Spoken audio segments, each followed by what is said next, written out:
سلامونه ګرانو دوستانو، هیله د روغ او جوړ او د صحت په جامو کې به راته وئ.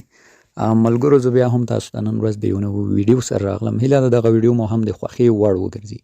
دغه ویډیو کې راځم تاسو ته په اس نیټورک کې چې کومه نوې KYC راغلې یا 21 پوښتنې یا د کیوس KYC چې دغه په تکمیل کولو سره ملګرو تاسو ته به بیرته ستاسو دغه د اکاونټ ویریفای نښه یا ټیک مار هم درکړي.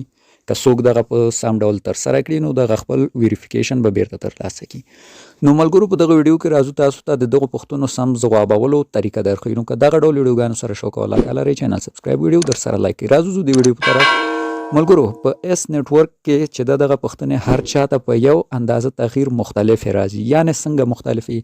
مثلا ټولو ته یو ډول پوښتنې نه راځي. پوښتنې همغه دي، خو لکه داسې کېږي چې یو کس ته چې لومړی پوښتنه کومه راځي، بل کس ته همغه پوښتنه په 15مه پوښتنه کې راځي.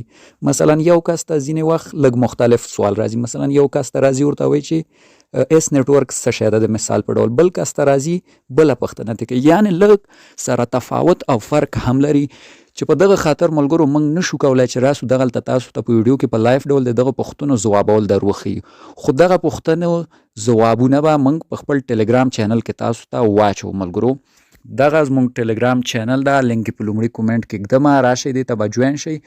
دې ته به زه دغه اوس تاسو په مخ کې د اس نیټورک د ټولو پوښتنو سم ځوابونه اپلوډ کړم. تاسو کولی شئ له همدې ځای نه د ټولو پوښتنو ځوابونه ترلاسه کړئ. ښه نو دوستانو، دا وینئ ستاسو په مخ کې مې ټلګرام چینل ته په تصویري بڼه هم پوښتنو ځوابونه واچول. د 21 پوښتنو ځینې پوښتنو ځوابونه مختلف هم وي، چې هغه په دغه لیکنې خط کې هم تاسو ته د نورو پوښتنو ځوابونه هم اچوم. هم په انګلیسي ژبه دي ملګرو، هم په فارسي یا دري ژبه مې هم اچولي. دا وګورئ، هر سوال او لاندې ورسره جواب لیکل شوی ده د هرې پوښتنې. ملګرو، دغه وګورئ، په انګلیسي کې هم د ټولو سوالونو او د ځوابونو ورسره لیکل شوي دي. څنګه چې وینئ، او په تصویري بڼه هم دغلته وینئ لیکل شوي دي. همدا شان ملګرو، زه به تاسو ته یو PDF فایل هم په دې کې واچوم چې په هغه کې هم یو څه پوښتنې دي. نو راځم هغه هم تاسو ته شیر کوم. ښه نو دوستانو، فکر کوم همدومره به بسنه کوي. دغه وګورئ، راځم ټول دا وینئ په تصویري بڼه. دلته ملګرو سوالونه دي، او دا ګورئ په پورته برخه کې سوال ده او په لاندې برخه کې ځواب ده.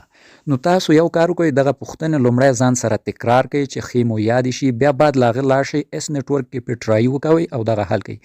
دا وینئ دوستانو، د لومړي سر نه موږ پې پوښتنې اچولې دي. دا وینئ د 21 پوښتنو ځوابونه په دې تصویرونو کې هم شته، او ځینې که مختلف وي ګورئ په فارسي یا دري ژبه د دري زبانانو لپاره مې هم واچول، او دغه کې هم مختلف یو څه مختلف دي چې د همدې کیوز مربوط کېږي. کولی شئ له دې انګلیسي لیکنو نه هم سوالونه واخلئ، یاد کړئ، بیا راشئ اس نیټورک کې پې KYC مو مخې ته ویسئ او KYC مو ترسره کوئ ملګرو.